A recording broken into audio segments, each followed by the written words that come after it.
What up, everybody? I'm your host, JP. This is my co-host, Josh. Hey, everyone. And welcome back to another episode of the FilmBros podcast.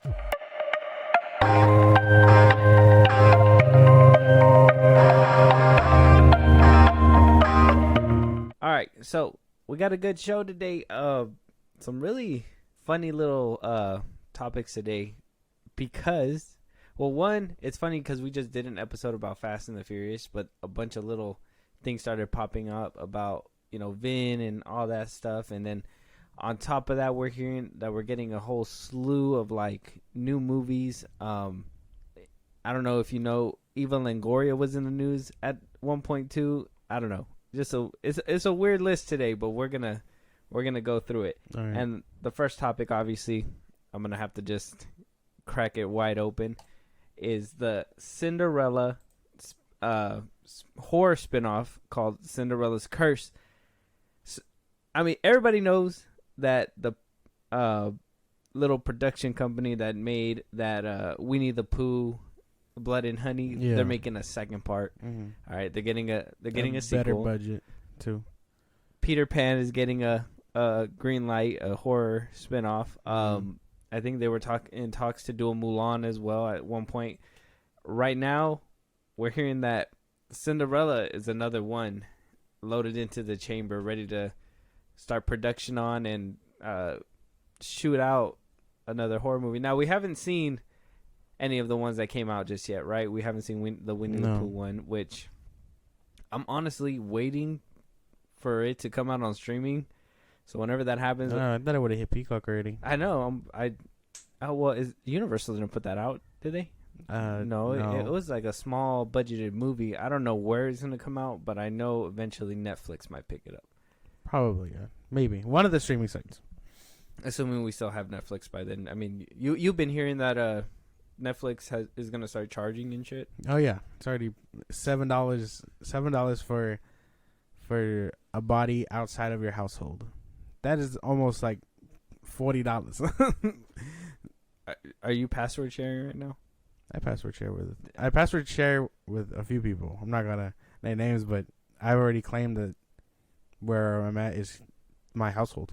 So that was like the first thing I did when I opened Netflix the other day, and it told me, I'm like, damn, I'm gonna have to register. And then it asked me, and I was like, can I skip? And they were like, no, but if you skip, we're gonna assume which house it is, and either way we're gonna charge. And I'm like, that is some shit, dude. So I was just like, might as well confirm that it's this house and I mean, we use it. So, but it pisses me off so much. So now nobody except for us, obviously, can use it, but nobody else is allowed to use it because then you'll get charged $7. Basically, I'm gonna be like, hey, I'm gonna need you to front me $8 if you want my password. Right, you're gonna have to start. What is it? You know when you ask a homie for a ride, is gas, acid, grass. Oh, well. Hopefully, we're not doing that for no Netflix. You better be giving it up for Netflix. That's dumb, dude. But if you don't have that subscription, like I said, it probably is going to be on there first. Netflix usually picks up all these little indie movies really quick. But, yeah, Cinderella's Curse. Is this this has to be a problem with the public domain right there. For sure. The world kind of fucked up when the first thing people decide to do with these characters once they hit public domain is horror movies. It makes me very scared for Superman and Batman. You know what I mean? When they hit public domain, it makes me very afraid of what we're gonna get. People are gonna do some shit with that. Yeah, I mean, did a lot of people reject Brightburn when that came out? Not really. Well, not really, but I mean, it wasn't well received. Around that time, it was like the trope of evil Superman stuff. So they were just like, "Oh, he's another variation of that." And I'm assuming because Blood and Honey did some kind of numbers at the box office, it wasn't like wow, but it's wow for a movie that was like so low budget and it only took like 10 days to film. So, they're full steam ahead with all these spin-offs.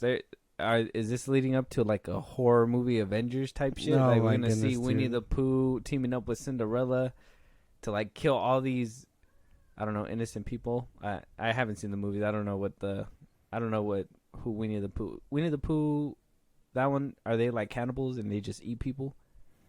I think so. I'm not sure. I don't know. Either way, scary fucking concept. And I hope for the Cinderella one, like, because we kind of know the original story. You know, people were like, "Oh, the sisters or whatever cut their feet off or whatever to try and fit their feet into the glass shoe or whatnot." Yeah. Like, I hope they do something fun and they twist it, because I feel like everybody knows that twist. You know what I mean? Yeah. Everybody knows the original story, so I hope they get fun with it at least. Right. Instead of losing her shoe, she loses her whole damn foot. Oh, They're trying to look. They're trying to find out who the foot matches to. It's gonna be hard to do that. What are the chances everyone No. loses a But then she lives in a village where everybody has lost a foot. That makes sense. And they only have the right foot. That's disgusting. Yeah, and somehow she was the only one, and everybody was jealous. She had it, and then she goes on a rampage because she lost her foot. And until she finds it, then there will be peace. I already got the movie. I already figured it out. I know what's happening. Now watch. They're gonna make it in like. It's not gonna be the poor people like her and her sister's family. It's gonna be like the rich people that are gonna be the horror villains in that one. Watch. Yeah. You think so? That's my theory. All right. We still gotta watch Winnie the Pooh, Blood and Honey, though. We gotta get around to that eventually. I don't know. Hopefully it's somewhere soon. But moving on, though, something that hit the table, obviously, and it's not going to get out of anybody's mouths anytime soon. So, buckle up, guys. It's James Gunn again. He's back on our topics. This one is kind of concerning. I'm more, I feel like people have a point. So he's been everybody knows that this is his fault. We read a couple weeks ago or last week one of his tweets that he put out basically saying don't believe anybody, that he's going to reduce his time on Twitter, which have not seen that reduction in time at all since he's said that. Mm-hmm. So he was basically asked what he's going to do different over there at DC on Twitter and stuff like that. And he basically responding, "I'm hiring great directors and great writers. I'm going to be doing interesting stuff. If nothing else, that's what I'd rather make. Stuff that's interesting and doesn't work than stuff that is just the same old thing and we've seen again and again."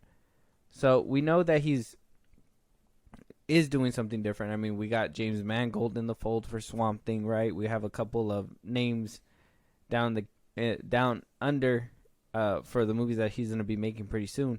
But one thing that a lot of people, seem to be bringing up a lot is that he's doing a lot of talking on Twitter. Even when as far as saying that he's hiring writers and directors right now, right? And the key word right now is writers, because right now there is a writer's strike going on, right? If you're hiring these writers, you know that there's a strike going on.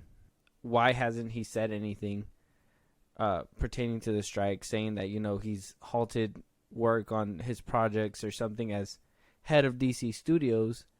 A lot of people think that he is right next to Zaslav, has a direct line over there who can tell him basically, "Hey, yo, we got to pay our writers," or something. So a lot of people are wondering where his voice is for that. It would make sense. I mean, a lot of people are coming out and supporting them, but he's just one of those people that are like, "Eugh, I got shit to do. I can't be signing with y'all." But sympathy from the side. like he's not gonna say anything because he knows that he's probably gonna remain impartial regardless. Because who knows what Zaslav would say to him? You know what I mean, about the strike and whatnot. And I think we've theorized it before. Like, he's not gonna stop working because of the strike. He's trying to pump out shit for his DCU. He's in a tough spot. Mm-hmm. Technically, he's just a producer, right? Or like a CEO. So he can do some duties, but there's other things that he can't do. He's a writer. He writes his movies. So he's part of the Writers Guild. So I know that that's a problem. I know that means that he's not allowed to like do rewrites or anything like that. Like I said before, we don't know if he's not gonna not do that. Like I said, he's in a rock and a hard place. So, but this is where, if I was Zaslav, I'd be looking at him like, bruh, get off fucking Twitter, Bry. What the fuck am I saying? Get off fucking Twitter, James. What the fuck, dude? People are asking questions now. Now you're gonna have to address the writers' strike, which you should have done a long time ago. People are getting impatient. People are wondering, hey, when is he gonna say something? I mean, it is a pickle, and James is really digging himself in one big hole, a really bad hole, actually. Yeah. I mean, we knew we'd get to this. It's on his part. It's more of just like, damn. Because now we do have to. Now I do want to know if he's gonna say anything about it, or if he's just gonna be like keep brushing it under the rug so he can keep working in silence. Because I feel like once people finally get it and are like, he's still working under the strike and stuff, that's when everything starts tumbling beneath him, I feel. Well, yeah, and I'm sure that's why he's trying to keep it hushity hush now, because, I mean, like I said, he should have probably thought about that a long time ago. It shouldn't have been like this big deal now where it's been put off for too long. Now people are questioning, hey, what the fuck? You haven't said nothing about it. You know what I mean? Even the writers are kind of like, a bit bop, my guy. What the fuck? You should be helping us out. You know, him, especially, somebody did make the case where, you know, he is the one who directly goes to Zaslav himself. So if you go directly into him, that means you guys have conversations on a reg. And either he's playing company man and Zaslav saying, hey, keep your mouth shut about this shit, or he's genuinely trying to just dodge the minefield. And maybe Zaslav saying, hey, maybe you should say something. He's like, well, I don't want to get in the middle of all that, because that's another field of minds that I don't want to have to dance around.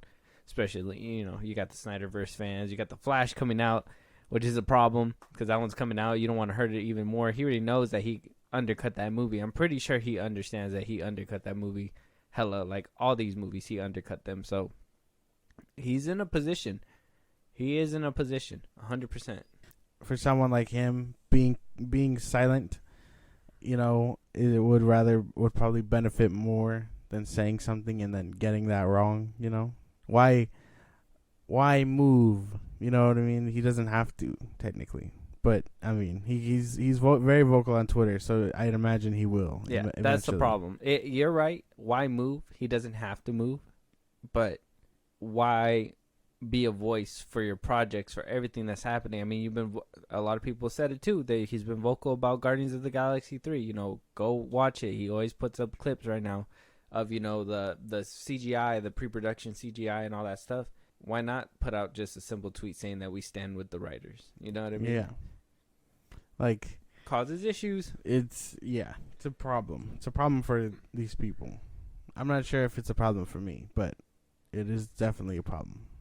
Well, and this is, like I said, this is all problems that he made for himself. So how sorry can you feel for him is beyond me. But, you know, I give him some sympathy because he is in a rock and a hard place, but not too much because he put himself at that point now. He was already in a compromising position. Now he's in an even worse position. You know what I mean? He just keeps adding on top, and I don't think this is a good start for DC because it's a split thing right now, and it's completely divided.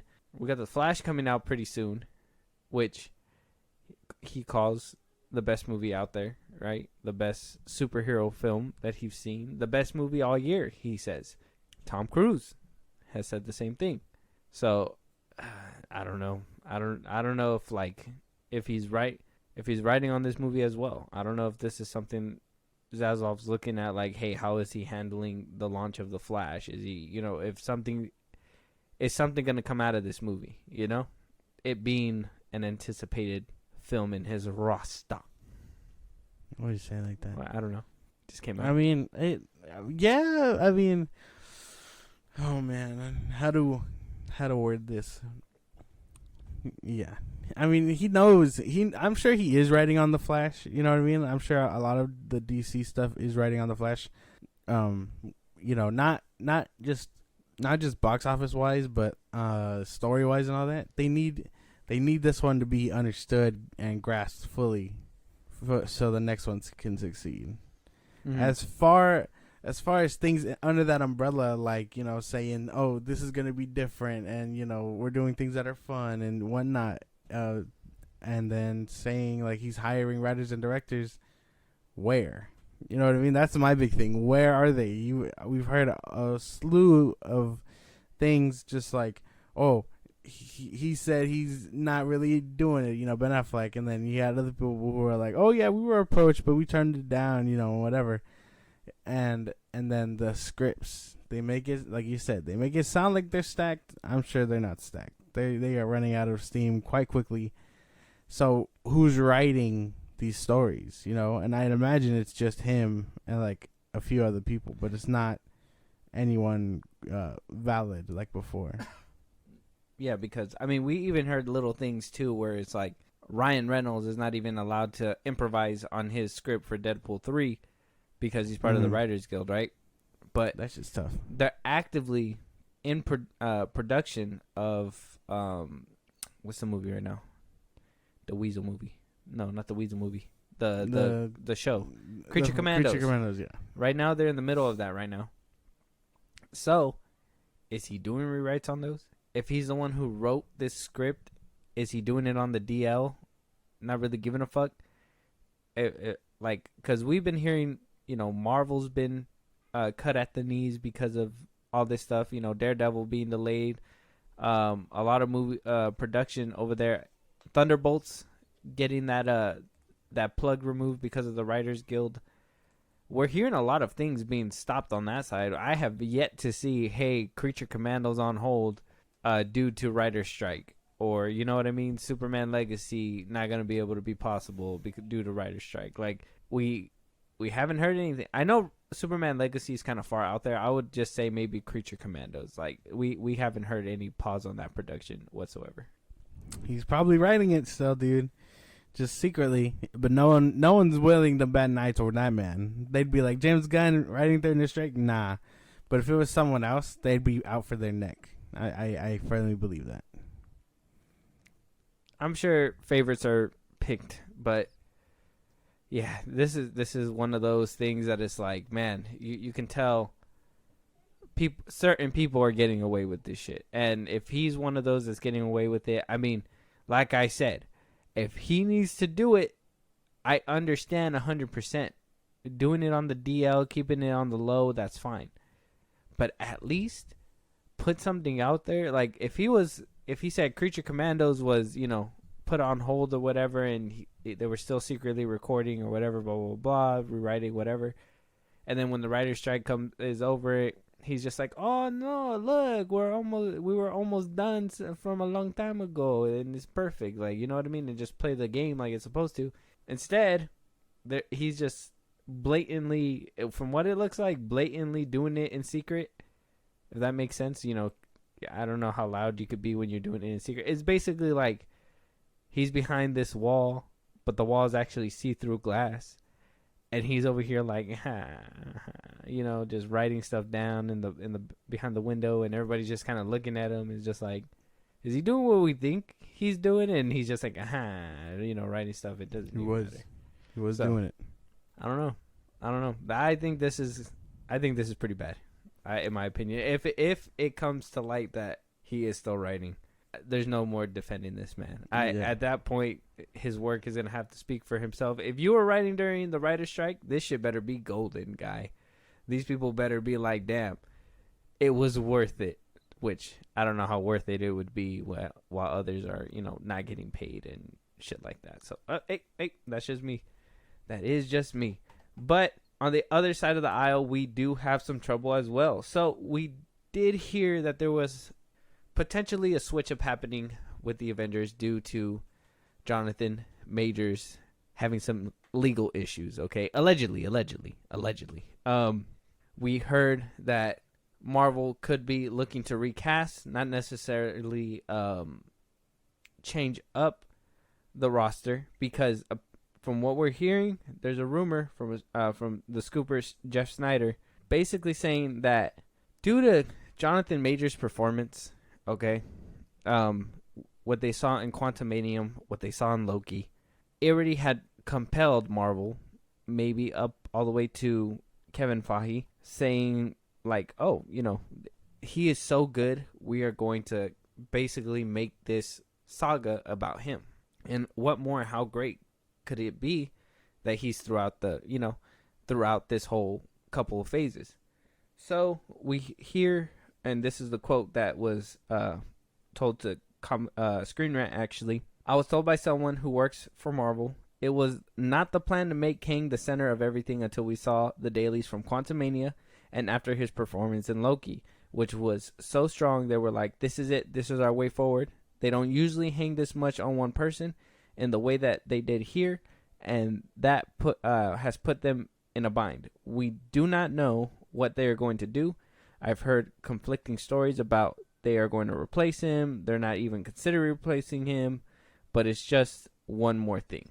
So the scooper says, hey, Marvel put themselves in their, just like James Gunn, put themselves in their own bind right now in this pickle that they're in, because what I'm assuming Kang was supposed to be maybe like a phase villain, I would say, turned into the big bad of the MCU. So a lot of things were already rearranged. Who knows how many movies he would have been in. Maybe he would have been a build up to an Avengers movie at the very end of the line of Phase 5 or something. And then Feige was like, no, he is so good that we need to save him for that big bad in the center of the universe. So, I don't know. What do you think that Marvel was a little too hasty with their decisions? No, I think they nailed it, but the problem is he had to go and get caught up with the police and his whole case going on.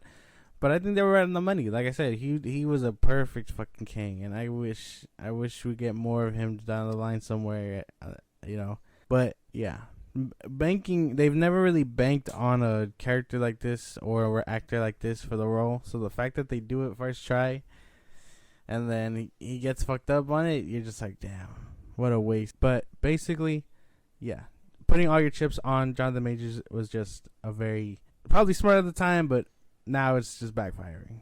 And backfiring, it is really bad. So we don't know what's happening with him yet. Obviously, I think his next case is on June 11th. Yeah.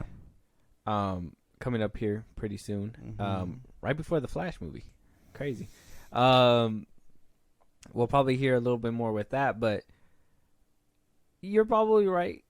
At the time, they were probably like, "This is so fucking genius," and then maybe like a couple months later, Feige was like, "Fuck," you know what I mean? Like, oh shit. Like, well, yeah, because look, like I said, like I'll keep praising it. He was phenomenal in Loki. Like that was the first time, everybody, no one was expecting him. He showed up and he did his thing. He was like very charismatic for the one. I forget what his name was in that one. It was Kang, but it wasn't Kang. You know what I mean? It was something else, something fancier. Yeah. And like he stole the show. Phenomenal ending. I don't give a fuck. Like if you saw Loki and then like you were like, oh, the finale sucks because Sylvie and him kissed, you're tripping out, because I think Jonathan Majors carried the fuck out of that episode, the ending too. Besides the point. Yeah, but that kiss was kind of besides weird. The point. Okay. Besides the point.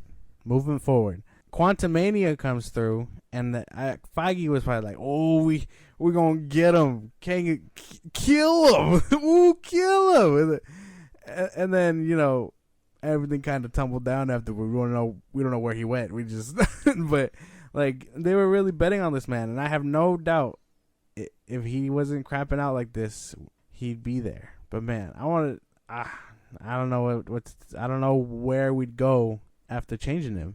I don't think I can see another person. I know people are like, "Oh, just get another menacing person," and I'm like, "How?" He delivered it correctly. Like, how? Who's gonna follow up after that? You know what I mean? Follow up Kang's portrayal or Jonathan Majors' portrayal of Kang. Yeah. That. I mean, okay, I get that you loved his portrayal. All right, I understand. Tread carefully. I liked his portrayal as well. I think it's more the whole process that they're going through right now. I understand Disney's making sure, like, hey, we got to make sure that we tread lightly, but I don't think they're really in a hurry to make decisions right now, too. I think because of the writer's strike that's happening and everything being put on a standstill, I think this gives them more time to A, prepare, and B, at least hold out and wait until the verdict comes out. And since they've been silent the whole time, they can either drop him like a bad habit, or, you know, if he's innocent, they'll pick him up and be like, hey, we were with him all along, just behind closed doors. We were just, you know, we just had to, you know, wait to see what happens, blah, blah, blah, blah. That'll be different. But I think they have room and wiggle room to make a decision right now. I think they're in a position where they're not too worried. Obviously they are going to have to make a decision, but I think right now they're at a time where they can make decisions, see how it could play out, kind of stuff, and go on from there. And I'm sure Disney's not going to move without making a calculated, I mean, hopefully they're smarter than that, but, you know, Disney's surprised us before, so hopefully they make a calculated decision and move forward from that. Well, yeah, maybe. I think they obviously do have a lot of time. I stuttered so hard right there. I am so sorry. I said like it was bad. You know what I mean? But like betting all on an actor is crazy. Because yeah, we've never seen it before. Josh Brolin was a one and done, you know, like people, and this is, I think it's a little different too, because I'm gonna bring it up right now, but hiring someone for a sequel and then, like, you know, more movies down the line, I think that's a lot different than placing it all on one big bad. You know what I mean? Because he's supposed to be playing different. He's playing Kang, but he's playing different versions of Kang, so they're all supposed to look like him. I think. Put themselves in the corner with that one. Well, yeah, but like, shut up. Who's the best option? Like in Iron Man, what's his name with Rhodey? The dude they changed from Rhodey. Don Cheadle. The first guy. When they Lawrence changed Howard. Yeah, when they changed Lawrence Howard, and then, you know, Don Cheadle came up. You're like, okay, good thing we didn't bank on him too hard. Terrence Howard, probably. Howard, when they were like, damn, Howard ain't cutting it because he's being money hungry.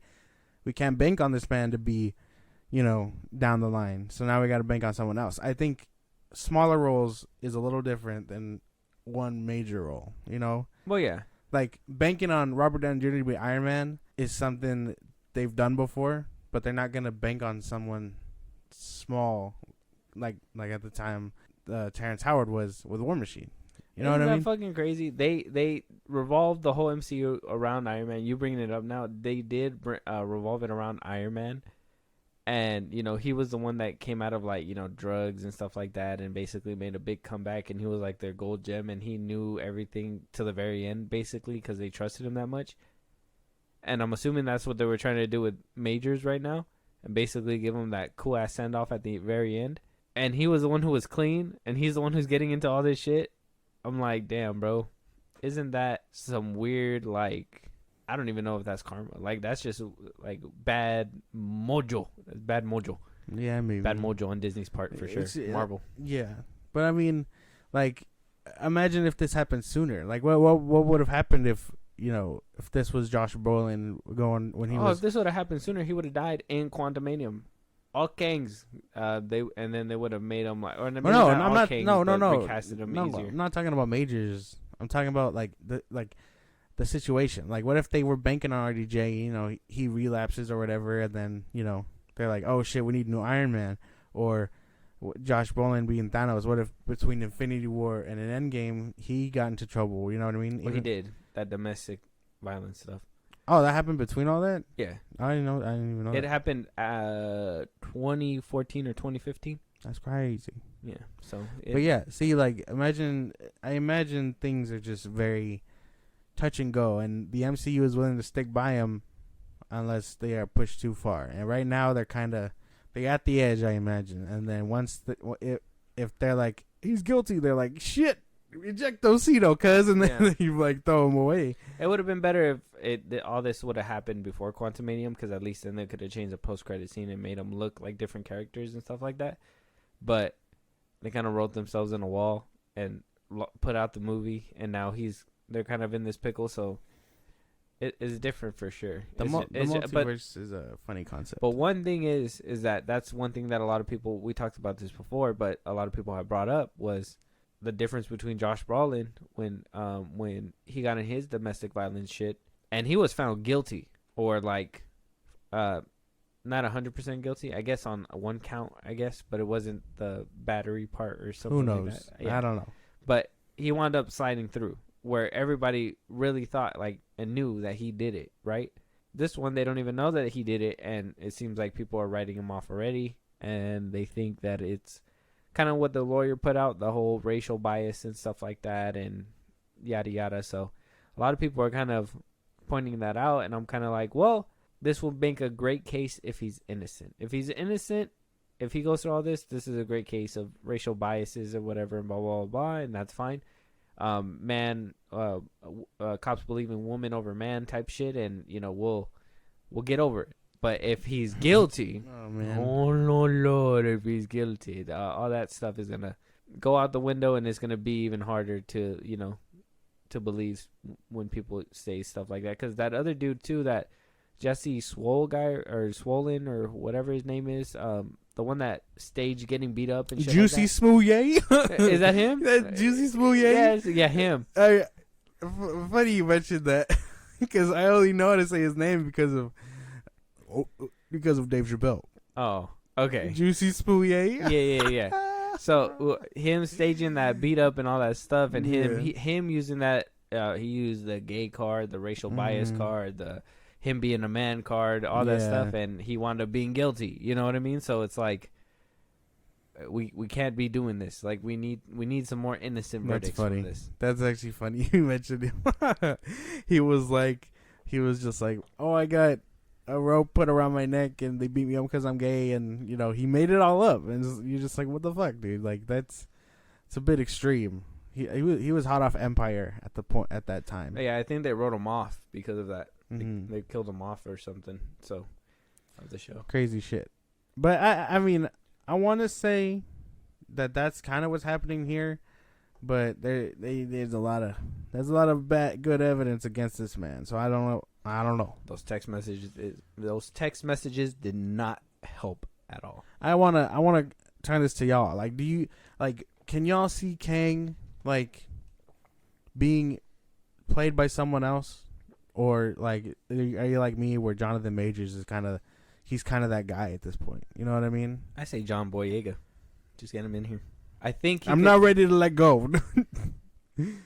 Jonathan Majors wasn't ready to let go either, but here he is. I hate you. One thing, I guess we'll just have to move on. But one thing that is happening right now. Okay, so like I said, Insider Jeff Snyder gave us a little tea, and basically let us know that Jeff Loveness, the writer of Quantumanium, he was set to go ahead and write Kang Dynasty, is now rumored to have been kicked off the project, and this was all prior to the writer's strike. This wasn't even during the writer's strike.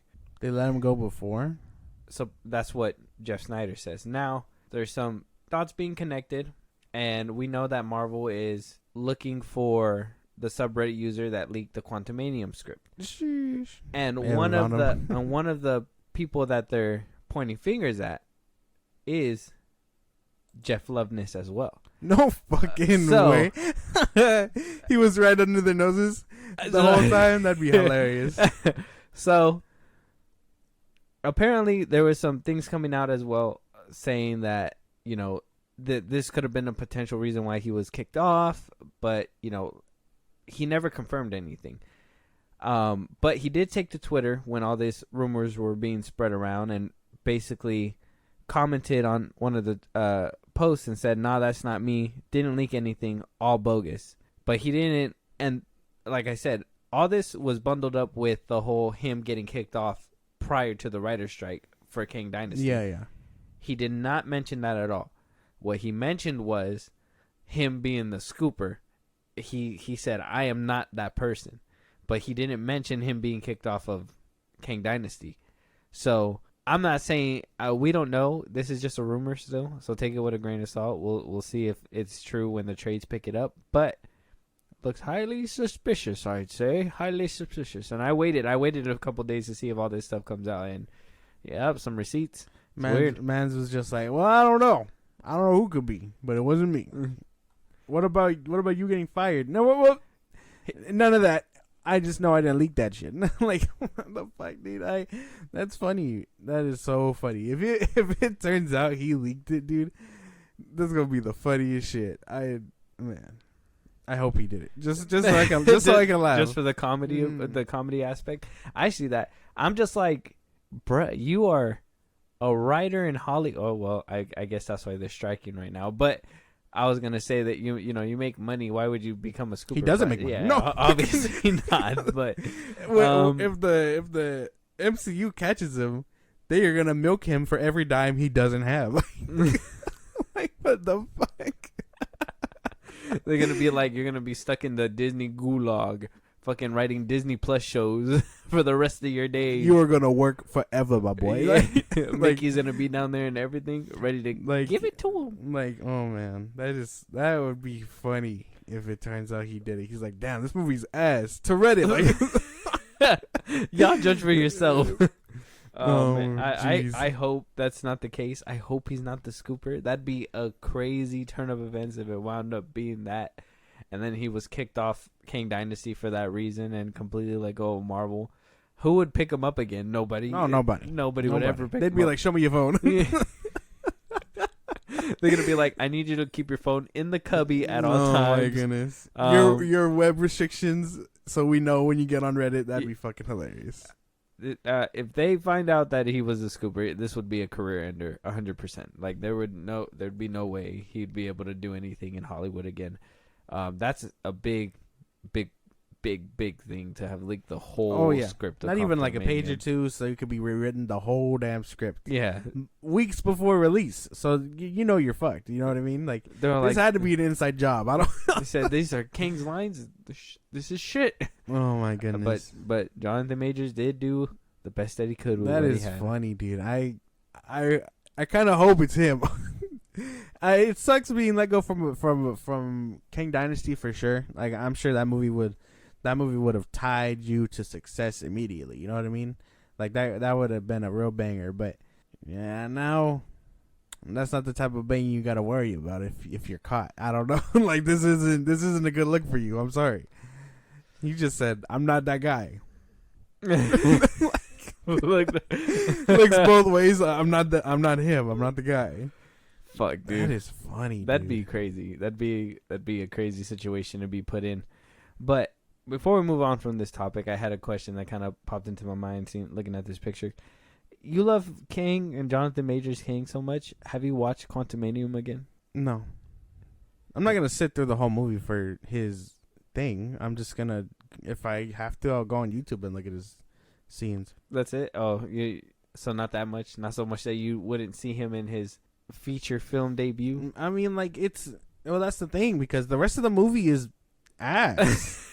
I can't sit through Scott Lang. I can't sit through seeing Wasp or Cassie. Like, like, it's fucking, like, I hate it. What Jonathan Majors was that gold gem, and I'm not willing to dig through shit for that gold gem. I'm sorry. I rewatched Loki for his portrayal, but, like, I feel like if I really just wanted to get and, like, really enjoy his Kang, I'd really just find his clips on YouTube and watch him there. Gotta love YouTube. Thank you to those people, the underrated people who can sit through that movie, cut the clips out, and then just give me the best. Because I'm sure they fast forward, dude. Appreciate y'all. I'm pretty sure they just nah. They gotta sit through the whole thing. Well, what if they miss a scene? Shit. That's funny. They go. I feel bad for the ones that went through it frame by frame to get the breakdowns and Easter eggs and all that. Yeah, because in context, like it hits harder. You're right. Like seeing the whole thing, but I just can't see that movie again, dude. I can't. Not worth it. Mm-mm. Almost worth it, but not worth it enough. I don't know. Maybe one of these days when I get bored, I'll go back. But right now, it's still a bad taste in my mouth. We're like 2 months away from its release. I don't think I'm ever going back. I just thought it was. That's just because you don't like anything. No, I'm not. I just don't like that movie. It's not a good movie. And I mean, Kang, I think he did a good job. But hearing that we might get a different Kang, I mean, why even get invested? You want to forget? I knew it. Why even get invested? It looks bad, dude. It looks bad. I'm saying. And I'm telling you, man, he's gonna make it out. I hope so. If he makes it out, I'm gonna be. I like you being the optimistic one. I'm gonna be insufferable. You know how weird it is. I'm like, he beat the allegations. You know how weird it is for you to be the optimistic one and me not be. I feel like I have to be the anchor, and I don't like that. That's funny shit, dude. But we'll wait to see what happens with him. Hopefully he's innocent. I am hoping he's innocent. I don't want to hear that these rumors are true. Jonathan Majors is a woman beater. Boom. Like my goodness. Top bill news. So I did say that Vin Diesel has been making his rounds for Fast X. They've been talking about a few resurrections that decided to come back. So spoilers for Fast X if you guys haven't seen it yet. I know it's still fairly new, so if you guys haven't seen it, go watch it or skip a good portion of this because these next few topics will be about Vin Diesel and them. Yeah, the review embargo has lifted. It lifted like Wednesday. So if you haven't seen it, go see it. But full warning, this is spoiler review. Yeah. You're lucky we're nice enough to give you that warning. So we had the return of some bitch Hobbs. We wound up getting the return of The Rock, Dwayne Johnson. No comments yet from Dwayne Johnson at all, which is weird. I would assumed he would have, done one of his driving videos where it's like, it's the fans who did this and thank you guys because you guys made it possible or whatever. Like, I know it's a lot to backtrack, and I'm sure if he puts out a video or something, there's going to be a lot of people, in his comment section, obviously voicing their opinion. I'd be there. I'd be like, look who decided to come running back. Go ahead, at Dwayne Johnson. But Vin Diesel was, the kind man that he is. He went on Entertainment Tonight and gave a quote about it and said, "We have such a great cast. We lead with love. We try to create an environment where people can do their best work. That's all actors really want, is to feel as though they're supposed to create unique characters that last forever. And you see that in this franchise." So he didn't say anything, but he says the whole cast, and hearing that we're also going to be getting spin-offs, female-led spin-off. Mm-hmm. A lot of people are speculating that since Dwayne Johnson's coming back, that we might also be getting another Hobbs and Shaw Part 2.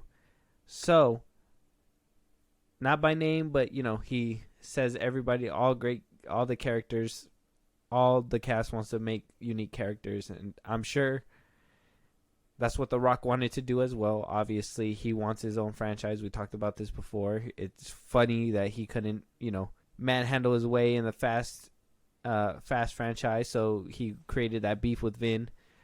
Try to strong arm fucking DC. Didn't come his way. Now here he is, back to the Fast family, hoping for a part 2, I'm sure, of Hobbs and Shaw, which, not gonna lie, I'm not mad at the movie. I'm not saying that movie was bad. It's just, hey, like, I will say, Ryan Reynolds is a fucking joy in that movie, 100%. But he's a joy in all kinds of movies. But, yeah, it's an interesting pickle, him coming back to this franchise. There was a time,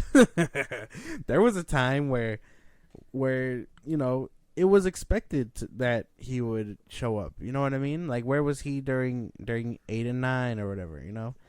Just 9 or 9, yeah. Where was he in 9 and 10 before? Well, no, yeah. Shut up. No, where was he basically?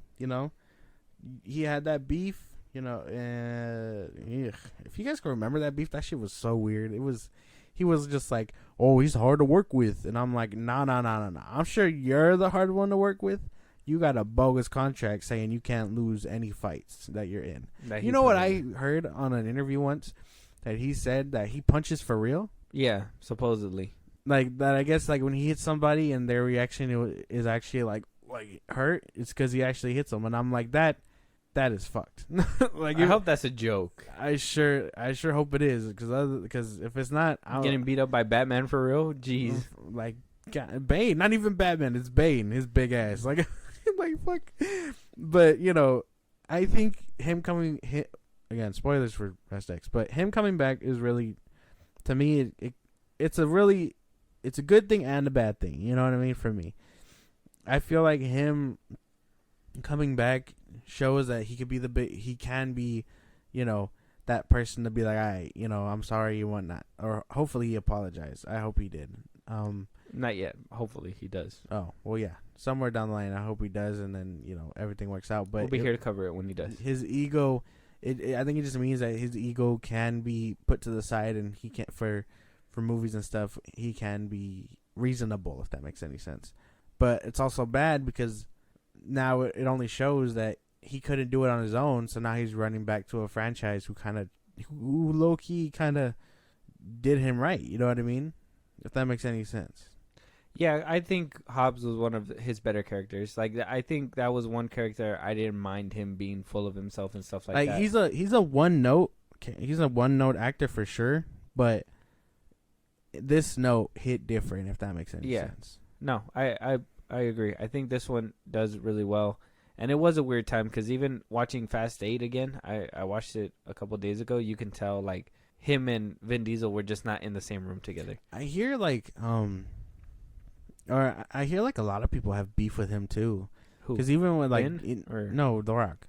Like, even back in his wrestling days, I guess, John Cena came out and he was saying that he was the hardest person to work with because he was, like, he wasn't following their formula or whatever, and he'd stray, and do the whole Rock shtick while everyone else was just trying to do their job and read their lines and stuff. The Dwayne is the asshole in the class that, the teacher's like, hey, we're going to do it this way. And then he's like, no, I think this way would be better.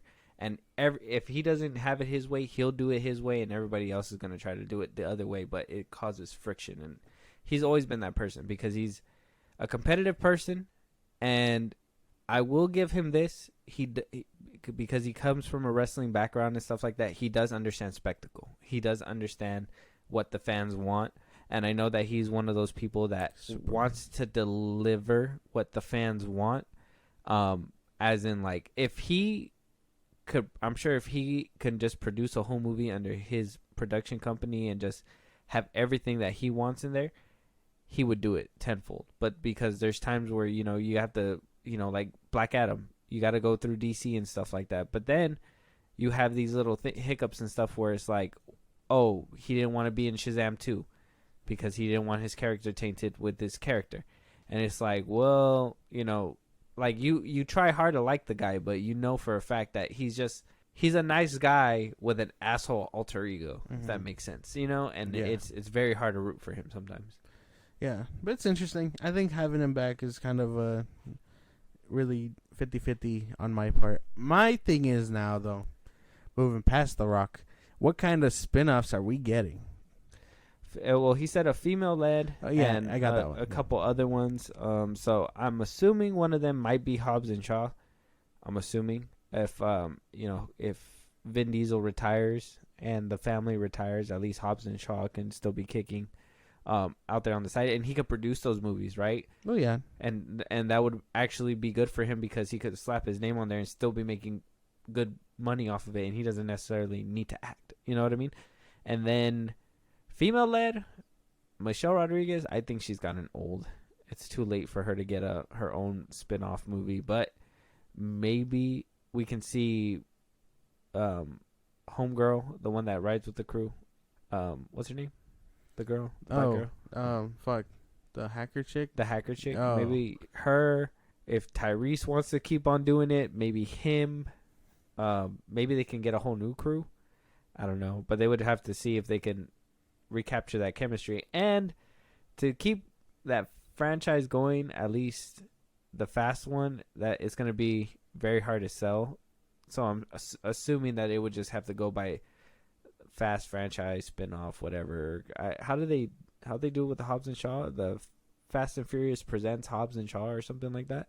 I think yeah, something like that. They would have to do that with the other movies as well. Mm-hmm. Fast and the Furious presents Hacker Chicken Ludacris. I don't know. Oh yeah, because Hobbs and Shaw works. I don't know if people like the movie. Let us know if you did. But my thing is, they work well together. Their chemistry works. Like I liked in Fast 8 Fate of the Furious, where like where they're trying to escape the prison and stuff, and they have that whole action scene. Like, that's cool. Like, I like their dynamic, and it goes back to 7, and they're cool characters. If I had to throw in an idea for a spinoff, Giselle and Han. That's what I want. A Giselle and Han spinoff. Yeah. See where they go after 10. Assuming how they ghost themselves once again and go into hiding. Where they decided to go, because they throughout the movies they were supposed to go to Tokyo. And he went there already and died. So I mean, it's like, yeah, but he wasn't with the love of his life. Yeah, but does he want to go back and be tramado? I don't know, man. What if DK comes back around and is like, Han's not dead? What the fuck? And I just want to see their adventures. I need send the whole Yakuza against them. Hey, Yakuza. It's the Yakuzis. Yeah, maybe, I don't know. It'd be cool. It could be cool. They were badass together. That's what I need out of this franchise. Just them. A female led one I'm not too sure about, and that's not even to sound like bad or misogynistic. I couldn't think of any of these characters being like leaders in their own movie. Getting her spinoff.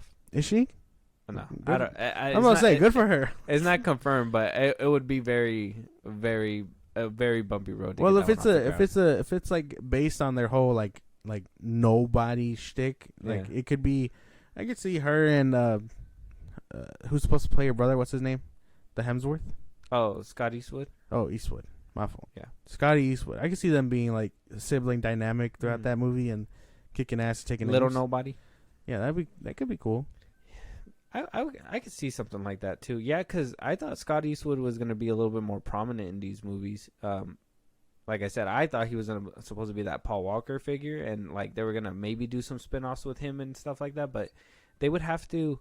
I'm trying to think what would sound good, but not sound like it's redoing the Fast franchise.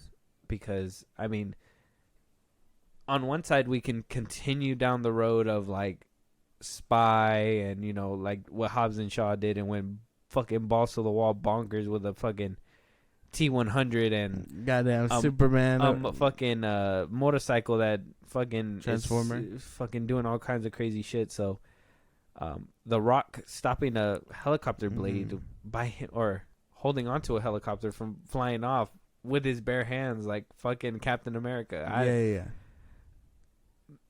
They can go that route, or they can go down the route of Fast and the Furious 4, where it's more grounded.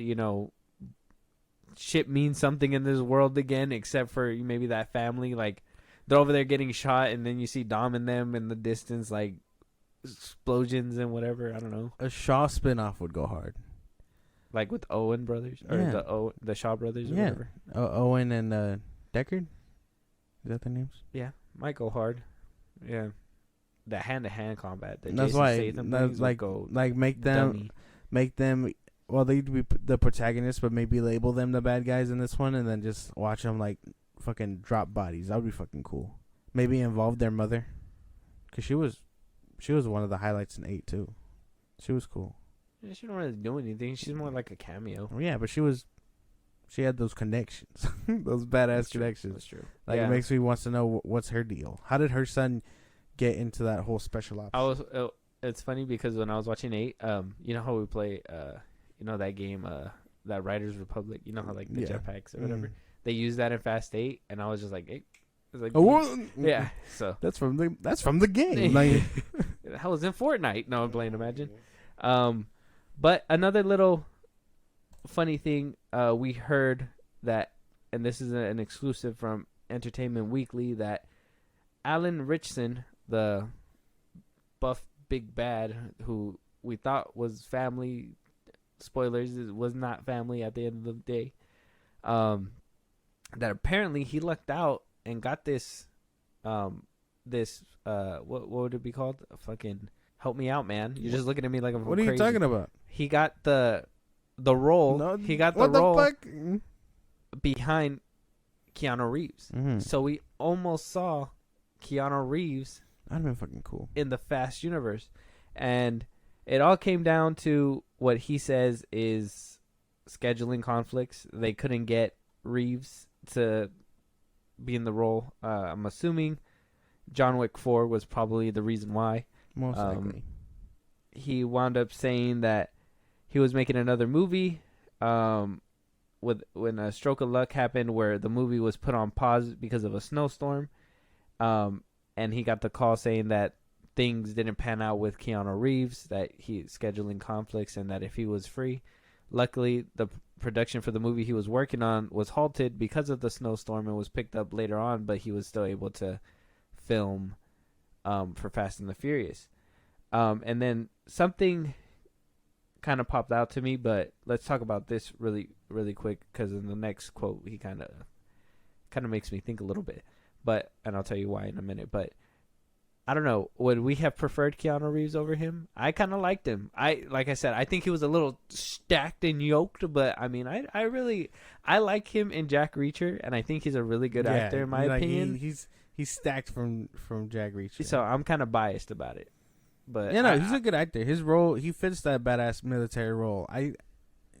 Keanu, although I love him as an actor and everything, I feel like he wouldn't have shined as properly in this one. Like that wouldn't have been his role.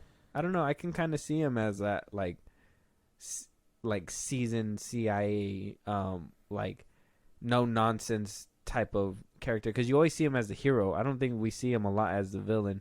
So it would have been. I don't know. It would have been a new role for sure. It would have, but that's the thing, because maybe that's why I can't see him in that role. Or maybe it's because I have too much of, like Rickman in my fucking head. Because think about it, you're supposed to be this. By the time you meet him, spoilers for Fast X. By the time you meet him in the movie, he's like, I guess he's kind of his partner, but like bodyguard also kind of thing. I don't know if I could see. Sorry, Keanu, I love you, but scrawny Keanu in that role. Oh, scrawny Keanu. Yeah, he is kind of scrawny. Yeah, like, it works for John Wick because he's supposed to be fast, and he is kind of seasoned in that role too. By every time he gets hit, it actually feels something. But I feel like in the franchise, having that Fast franchise, I feel like having that that kind of body would really throw you off, because everyone else is yoked and not getting hurt, and I feel like he should be getting hurt. That's true. Yeah, because I think with Alan Rickman, it kind of seemed like they were filling that slot of like the Hobbs role. It seems like ever since Hobbs with Dwayne Johnson, they've been trying to fill in that role with another buff actor, which was John Cena at one point. Now it seems like he's the big brute that's like throwing people all over the place. And if that's the role that they wanted somebody to be in, that's cool. But I would have done really well with maybe like Keanu doing some hand-to-hand with like maybe some gun work or whatever, and getting beat up just a little bit and stuff like that, opposed to that strong dude that just flings people all over the fucking places and able to toss them. If they it would have been different for sure. Like different direction. Yeah, if they throw Keanu in like I said earlier, that Shaw spinoff, and like make him and him go hand to hand, I could see that. But I couldn't see him in like this military guy, military role type shit. Yeah. I see what you mean. I get that. But on the second half of the quote, he does say, he said that while filming, a producer for the Fast franchise said that he sounded low, like kind of like down. He had said, "Oh God, whatever you got to say, just say it. I can take it. I'm a big boy. You're not going to be And he basically told him that he's not going to be working with Justin Lin anymore. This was around the time where I'm assuming he was let go for whatever reason. They never even made it public. And he was like, I was like, okay, am I still in the movie? And I guess the producer like comforted him, saying, yes, of course, we're excited to work with you. They just decided to go separate ways with Justin. And I was like, okay, you can just say that next time. I'm very grateful that it worked out. So at one point, I'm guessing things were getting a little rocky to the point where he probably thought he didn't have a job. Now, I'm I know it sounds kind of like the way he said it, like, oh yeah, like it just was out of the blue or something. But I'm assuming when it comes to productions, you're pretty much ear to the ground type shit, and you can see something coming before it happens. So him worrying that the plug was completely pulled over, over having some kind of hope, there had to be something big going on between the director and, I don't know, some people say it was the studio, some people say it was with Vin himself personally because of the direction that this film wanted to go. I don't know. I just thought that quote kind of was a little eye popping to me. For sure. That would fucking suck, dude. That would just be like, damn, like imagine that shit. You're in a role, you're excited to be like, do it, and then you fucking, your stomach falls. I mean, your stomach kind of drops, and you're just like, damn, like I don't want to be fired. And then they tell you that, oh no, you're good, bro. Just heads up, we're not working with this director anymore. Yeah. For any reason, I wish I know and what is it? Do not disclose agreements. They signed those probably and all that, so you can't even say why things happen. But I wish I could find out why. Yeah, because I will say it was kind of a breath of fresh air to see him back for number 9, and I don't have anything against Luis Leterrier, who came in, but it just didn't feel 100% like the movie that Justin Lin would have made. You know what I mean? Yeah. I really wish we could find out. Hopefully one of these days something comes up when we hear it. But that's crazy. And what is it we heard? I forgot which actors it was, but I think it was for Vulture, where they say that Michael Keaton was like, "Oh, yeah, I'll take it" or whatever, after he denied it. Yeah, John Lugamo. He wanted to. John, fuck his last name. Yeah, his last name is great. What do you call it? But yeah, like imagine it was some situation like that where he's like, "Oh no, Keanu said he'll do it. Sorry, we got your hopes set, whatever." Yeah. And then Keanu comes and does it. That's probably what he was thinking. Yeah, that too probably. Damn, that would have been crazy. That would have been a crazy situation. Like a twofer. No, but I think you're right. I think it's cool for the role that they picked him up for, but I can only imagine the possibility of what would have happened if Keanu. Yeah. I would have never even thought Keanu would have said yes to that. So the fact that it wasn't him who said no, and it was just like a scheduling conflict, it was like, oh damn, I'm already doing this action-packed movie. I can't, make time for that. Yeah. That's just crazy. But moving on to what will be basically our last couple topics. So Eva Longoria. Who the fuck is that? She came out. She's an actress. She came out in a few movies. I know a lot of people know her more for. I believe she was in Housewives or some shit like that. She's making her film debut. Okay, so be nice. She's making her film debut with this new movie called Flamin' Hot, which is supposed to be the documentary. I've heard about this. Of the Hot Cheetos. You haven't seen the trailer, right?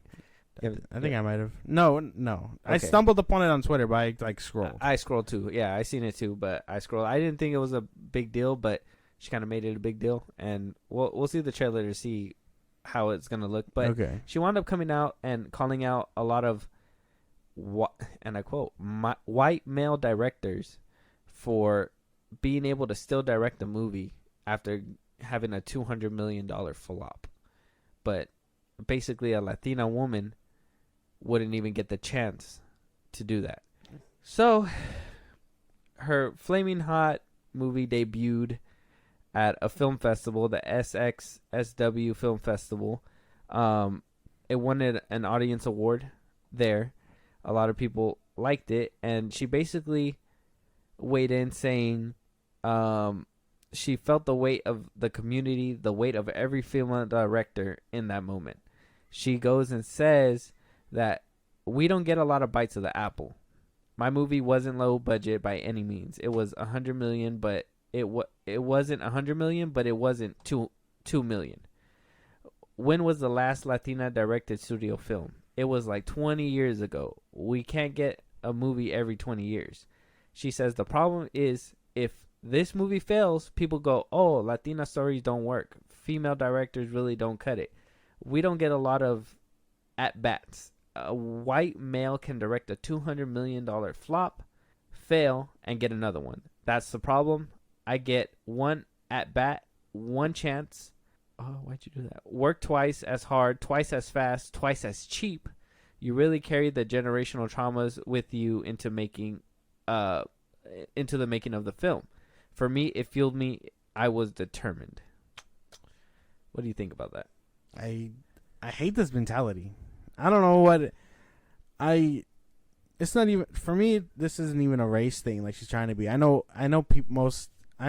that's what she's trying to make it sound like, but I doubt that shit for sure. Race and female thing. Yeah, like it's I recognize that Hollywood and film directors are a male dominated thing, but most women are actresses. You know what I mean? Really good actresses, I feel. You know what I mean? Like that's just where they fit. But there is a lot of good female directors. You know, what's her name? Greta Gerwig. I can't pronounce that. But in like so many others, you know. But it's definitely not a race or gender thing like she's trying to say. That's extreme as fuck. Yes, because I think a lot, and I know you're looking into it. I'm way ahead of you. I got this. Okay, good. But I looked into it, and I looked into, what directors were, who had $1 million flops. I don't want to bring his name up, but when this quote came out, a lot of people brought up James Gunn and the Suicide Squad, right? As we know, James Gunn had a record of hits before that flop. You know what I mean? And you could chalk it up to different reasons as well. Another person that I had seen was kind of getting looked at funny was Andrew Stanton. He had a $200 million flop with John Carter when that one released. Yeah. But the track record says that he made Wall-E, Finding Dory, Nemo, Toy Story 2. He worked on A Bug's Life. The original Toy Story he worked on as well. So he has a track record of hits. So when John Carter finally rolled around, and this was back in 2012, he already had made Wall-E, Finding Nemo, Finding Dory. I mean, Finding Dory was after. He worked on Toy Story 2. He worked on a lot of projects. Yeah. That when John Carter came out, it was kind of like, it was a flop, but is it his fault? Was it marketing's fault? Was it something that people probably didn't want to see at the time? You know what I mean? Yeah. Who knows? But he did get a film, which was Finding Dory after that. And I guess to be fair, he didn't get a $200 million movie because animation movies are way cheaper than $100 million or something like that. And then we looked at Blade Runner director Denis Villeneuve. He's Latino, okay? Yeah. He flopped with Blade Runner 2049, only making $267 million on a $185 million budget. So they made a profit, but it wasn't enough it barely covered marketing expenses. Yeah. I think it still left some on the table, and so they lost a little bit of money. But he's had, like I said, a slew of movies. He wound up getting a second chance with Dune. Obviously, he's doing it with Dune Part 2, but 2013 had Prisoners, Insanities, Sicario. You've seen Sicario. You know it's good. Arrival, Enemy. So he's had a bunch of hits that, one flop, and they could, because by any means, a lot of people even say too, Blade Runner 2049 was a great legacy sequel. It's just nobody showed up to watch it. Yeah. And nobody showed up to watch it because people blame it on bad marketing or whatever and blah, blah, blah. People blame James Gunn's movie, The Suicide Squad, flopping at the box office on COVID and whatever, and yada, yada, yada. So there's always an excuse. I can kind of understand what she's saying as a female director. But as a Latina director, I don't think so. We see a lot of Latino directors. David Ayer is a Latino director. David Valenia is Latino, I believe, as well. So we are getting those people. I'm not sure what James Mangold is, but he looks Latino too. I'm not sure. I'm not gonna assume, but there is Latinos that get a second chance. Yes, they're male, but I'm assuming directing in Hollywood is probably more male than female, if that makes sense. And when women get a chance at, you know, making their movies. Yeah, I mean, I could make the obvious case of Patty Jenkins. She made the Wonder Woman at 84 and it flopped, and, you know, she got a couple movies taken away, and, you know, who knows when she's going to direct another one, you know? I think if you can build up a track record and have banger after banger, I think it shouldn't matter who you, your background or anything. It's just going to be like, oh, Eva Longoria's name's on it. It's going to sell tickets. You know what I mean? Yeah. You even said, who is she, right? All she's done was acting. You've probably seen her in a couple films as like a mom or like a drunk Thea or some shit like that. You know what I mean? Like, so she's been in films, but like you need to make a name for yourself. You know what I mean? And a lot of female directors, they don't get to that point because either they have a stumble before they even take off or something like that. You know, like it's survival of the fittest. And if males do it better, I'm sorry, it's just not your lane. I apologize. I don't want to split it up like that, but she made it about. You know, she made it that way. I think at that point it's fair game because it is completely correct to be like, oh, so and so he had a flop.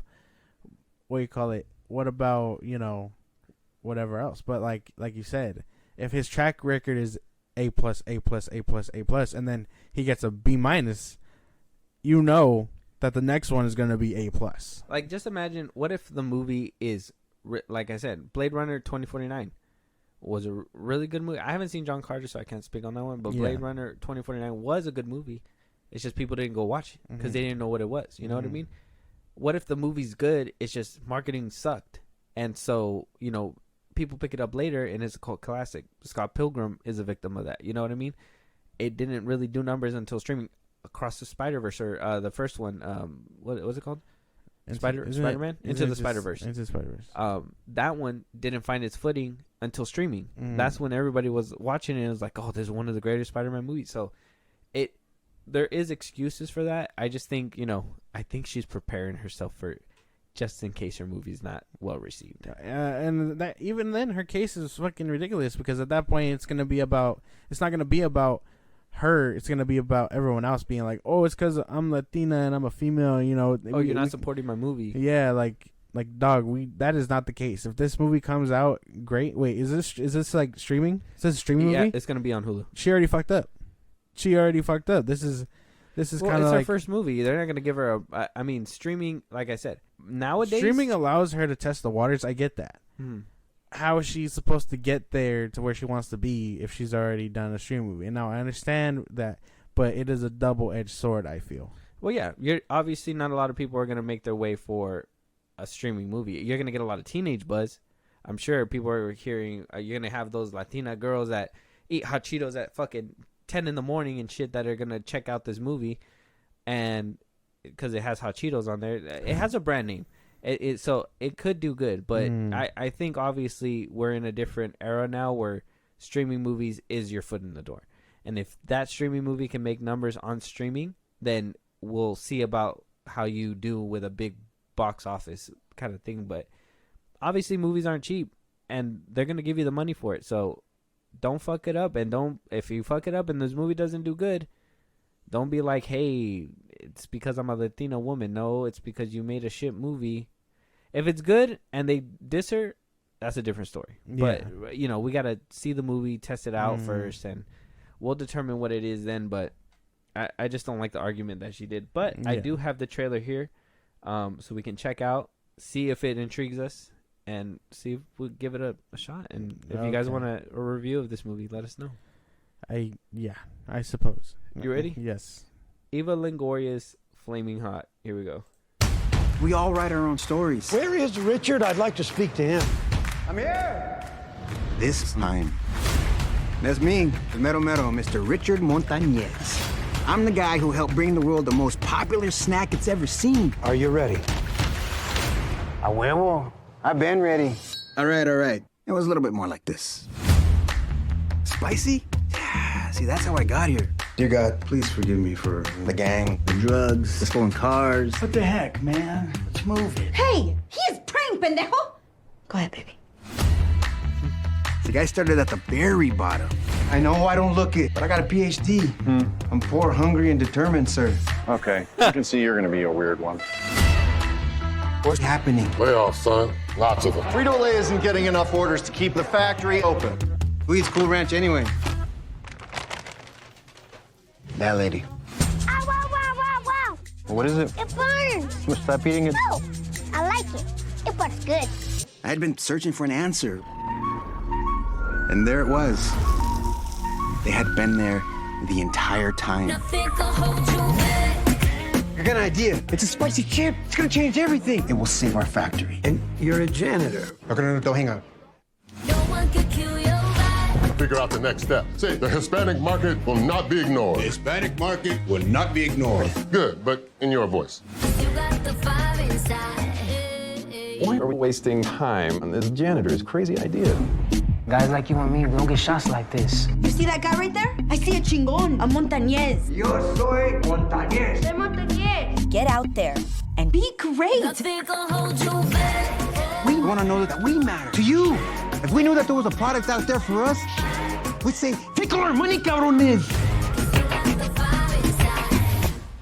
I got a little hood there at the end, but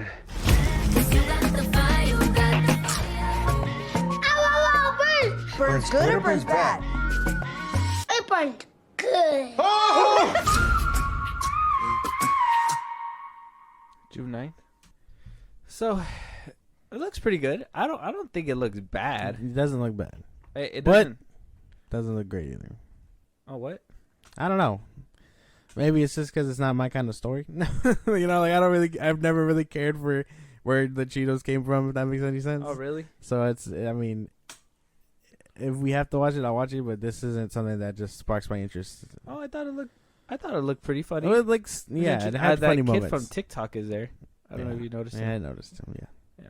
I don't know how good he'll do. I heard he was on that George Lopez show, that Lopez versus Lopez. Oh. I heard he was on there, but I haven't seen that either. Mm-hmm. It looks good. Honestly, the like the little frames where like the camera pans in and the background zooms out and stuff like that. It looks good. It looks interesting. I mean, don't sleep on it, man. Don't knock it. What representation? You don't want representation? I'm all for that. I'm not saying you gotta that. watch it in order to get representation, man. For our Latino and Latina brothers and Blue sisters. Beetle comes out somewhere during the summer. Just I'm just playing. I'm just playing. I mean, it looks good. Go check out the trailer for you guys yourself. I'm not too sure. This is something that I gotta actually watch. But even then, I don't know if I'm interested enough. I just hope it's not another because I'm really pissed of how White Men Can Jump came out, and I'm like, damn. Oh, you don't want it to be like that? I don't want it to be like, because it looks bright and colorful, kind of like how the trailers for that movie came out, and there was some funny stuff in there, and the same thing happened with that trailer too. Like, there was some funny shit that made me laugh too, and it drew me in. But sitting through the movie, it was a bear. So this one, I don't know. Hulu usually makes pretty decent movies. I don't know what happened with those because of COVID. Who knows? I'm not sure. But I don't know. Couldn't tell you. Yeah, we gotta watch this movie. Where we apparently hate Latina filmmakers. Female filmmakers. Yeah, I guess so. I guess because I don't want to be labeled a racist and misogynistic. Yeah. You got to pick a struggle, and I choose to be neither. Damn, you get fucking double labeled in the span of an hour and a half. This is some bullshit. Like, it's not good. But yeah, if you guys want to see a review about it, go check it out. It's on YouTube right now. Let us know if it interests you guys. Comes out June 9th. June 9th, yeah. June 9th on Hulu. And on Disney Plus, on both platforms. Yeah, before they decide to merge somewhere down the line. Yeah, it'll be happening pretty soon. With that's gonna be our last topic of this episode. Though, if there's anything that we missed, anything that we should have been talking about, a topic that we didn't bring up that you want to hear, a movie that you guys want us to review. Do you want us to review Flamin' Hot? Also, a way so you can go ahead, if you guys want to know a way so you can go ahead and support us in a big way. Josh, let them know where they can let us know. Twitter, TikTok, Instagram at FilmBros Podcast. We post when new episodes are up. You can hit us up there for anything news related, movie related that you want us to cover, and we will gladly cover it there. Spotify, Apple Podcasts, or anywhere you get your podcast at FilmBros Podcast. We are on a couple more sites, so go do that if you don't have Spotify, which, I mean, why don't you? Support us in a big way. Links in our bios is the link to our Buzzsprout. You can go ahead and subscribe to that. Once you do, you will get exclusive things that we put up, little perk for you, and then you can earn a shout out on the episode. So why wouldn't you want that? A little nod to you guys. When it's all said and done, subscribe to our YouTube at FilmBros Podcast. Yes, and like I've been saying, PSA, YouTube Music has podcasts now, and we will be uploading on there as well, so you guys can hear us on there as well. So make sure you guys subscribe, and hit the notification bell for that, because we will be uploading pretty soon. With that, we'll talk to you guys on the next one. Talk to you guys later.